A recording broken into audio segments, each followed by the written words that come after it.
बच्चों के पास जो कुछ भी है सब बुद्धि से बाप को सौंप दो। मैं और मेरेपन में रहने वाली आत्मा ना ही ज्ञानी है, ना ही योगी और ना ही धारणा स्वरूप बन सकती है। यदि किसी भी आत्मा के अंदर माइनर सा भी मैं और मेरापन है तो बाप समान बनना असंभव है।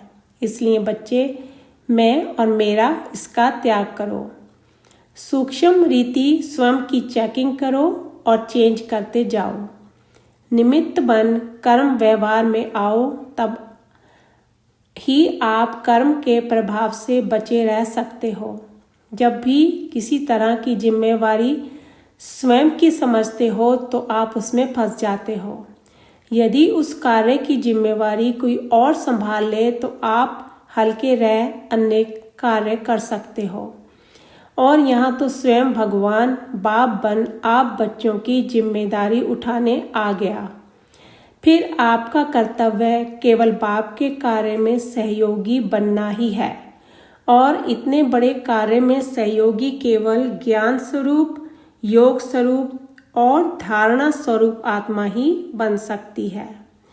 बाप के कार्य में सहयोगी आत्मा ही बाप समान आत्मा है। जिस बच्चे को बाप पर 100% निश्चय है वो ही सर्व समर्पण हो सकता है और बाप समान बन सकता है।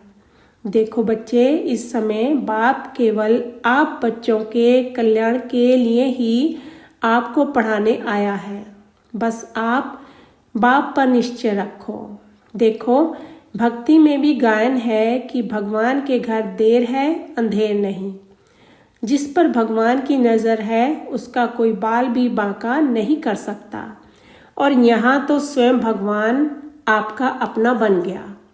भला कभी बाप अपने सपूत बच्चों का अकल्याण देख सकता है क्या? नहीं ना। फिर बाप पर निश्चय रखो और बाप की नॉलेज को महीनता से समझ स्वयं की चेकिंग कर चेंज होते जाओ। अभी आप बच्चों को बाप का फुल सहयोग है। फिर तो हल्के रहो, खुश रहो और उमंग उत्साह के साथ बाप के संग रह अपनी मंजिल तक पहुँचो।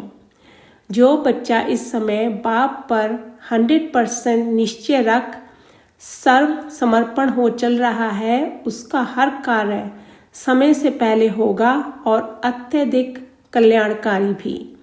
और जिस बच्चे के निश्चय में कमी है, अर्थात एक बल एक भरोसा नहीं है, उसका समय से पहले